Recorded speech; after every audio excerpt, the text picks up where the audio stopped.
Um bom congresso no FUBA a todos. Me chamo Italo Estrela de Souza Sá. Vou apresentar um pouco do meu projeto de dissertação para o mestrado em matemática, com área de concentração e estatística. Esse projeto está sendo orientado pela professora Rosimeire Leovigido Fiaconi e coorientado pelo professor Marcelo Magalhães Tadeu. Momentaneamente, esse projeto ele tem como nome avaliação de impacto do programa Bolsa Presença através de método de diferença causal, com a exposição variando no tempo.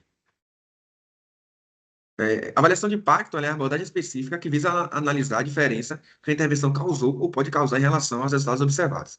Em essência, uma avaliação de impacto ela busca responder a pergunta sobre causa e efeito, fornecendo ferramentas para auxiliar o governo na tomada de decisões. No Brasil, essas discussões sobre avaliação de políticas sociais se intensificou a partir do final da década de 1980 e o início de 1990, e tem até hoje uma grande visibilidade entre os formuladores, implementadores e pesquisadores de diferentes áreas, seja ela na agricultura, economia, educação, mercado de trabalho, saúde, entre outros. A avaliação de impacto, a questão básica da avaliação de impacto se constitui por uma diferença causal, que é o campo da estatística dedicado a avaliar e quantificar o efeito causal de uma exposição sobre o desfecho específico, né? A inferência causal, de modo geral, ela responde a duas questões centrais, que é se o programa teve algum efeito causal sobre os resultados de interesse e quanto foi a magnitude desse efeito, né? O estudo da causalidade é um assunto delicado que exige cautela devido à possibilidade de conflito com a definição de correlação, né? Pois correlação é qualquer relação estatística entre as variáveis, seja ela causal ou não, né? Então, assim, é fundamental a gente compreender essa distinção para evitar equívocos na interpretação de possíveis resultados.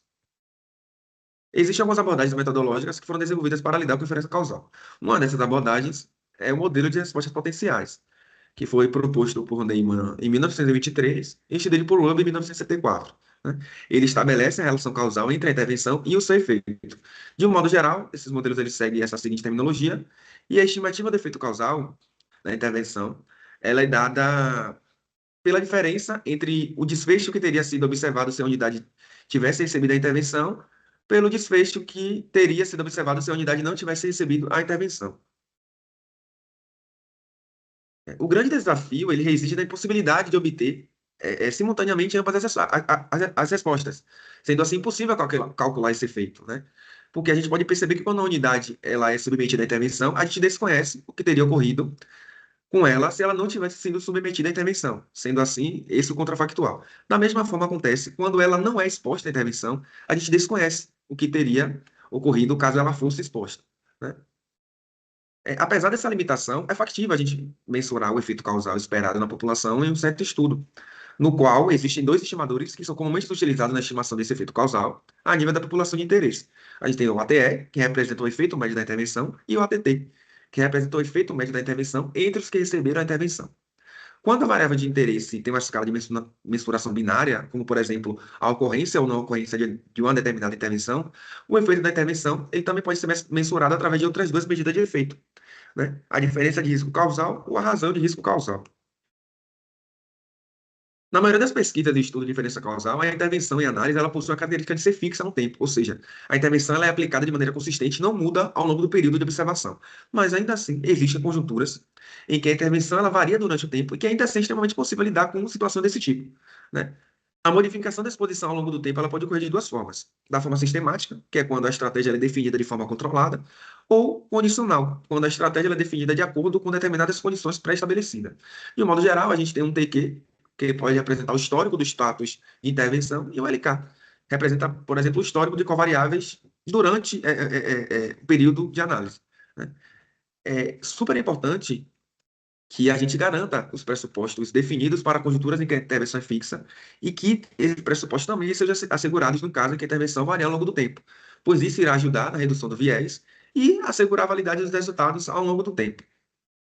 Dado que a gente falou de diferença causal, agora é necessário que a gente apresente o programa Bolsa Presença, né? Ele é um programa de política de transferência de renda disposto pelo governo do Estado da Bahia, realizado pela Secretaria de Educação do Estado da Bahia. Ele foi implementado em 2021 e tinha como objetivo principal assegurar a permanência do estudante na escola, visto que era o momento de retomada das atividades escolares de forma presencial, após o período de restrição devido à pandemia da Covid-19, né? O programa ele se transformou em um programa permanente a partir de dezembro de 2021, né? O programa ele é destinado para alunos que cumprem quatro requisitos: possuir matrícula ativa em alguma unidade de ensino fundamental ou médio da rede pública do Estado da Bahia, ter um CPF ativo, ser cadastrado no Cadastro Único e estar em situação de pobreza e extrema pobreza, né? Para a manutenção do recebimento do auxílio, o aluno ele precisa atender algumas condições, como, por exemplo, ele precisa ter uma frequência escolar mínima de 75% e participar de atividades propostas pela escola, seja ela atividades pedagógicas ou participações obrigatórias em reuniões ou em eventos, né? Além de manter os dados cadastrados atualizados, tanto na unidade escolar quanto no cadastro único, né? O programa, ele concede um auxílio financeiro de R$ 150 por família, em que se tem até um aluno fazendo parte do programa. A partir do segundo estudante da família matriculado, será crescido o valor de R$ 50 por estudante, né? O pagamento do auxílio ele é realizado no dia 15 de cada mês subsequente e ocorre de forma simultânea ao calendário letivo, né? Para garantir a continuidade do auxílio, a verificação de regularidade do estudante ela é realizada de maneira mensal, por meio do acompanhamento dos registros de frequência, evasão ou abandono no sistema. Esse processo ele permite uma análise dinâmica da participação do aluno no programa, possibilitando a sua saída, entrada ou retorno em qualquer mês, conforme necessário. De forma semelhante, mas se tratando sobre o recebimento do benefício, é possível também a dinâmica de variação sobre o estado,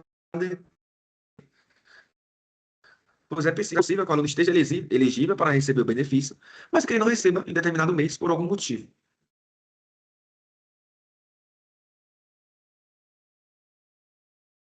O objetivo principal deste trabalho ele é estudar, avaliar e, se possível, propor um estimador da medida do efeito causal em intervenções tempo-dependentes com abordagem de ponderação baseada na área de suporte comum, realizando estudos de simulações para avaliar e validar as suas propriedades, né? Os objetivos específicos eles podem ser a gente está considerando como, por exemplo, fornecer novas opções metodológicas para possíveis soluções de cenário em que a exposição varia no tempo, além de avaliar o impacto do programa Bolsa Presença na redução da evasão e no desempenho escolar dos estudantes da rede pública estadual da Bahia, através do estimador proposto, que leva em consideração a intervenção tempo-dependente e a dinâmica da população-alvo beneficiada como forma de mensurar o real efeito do programa.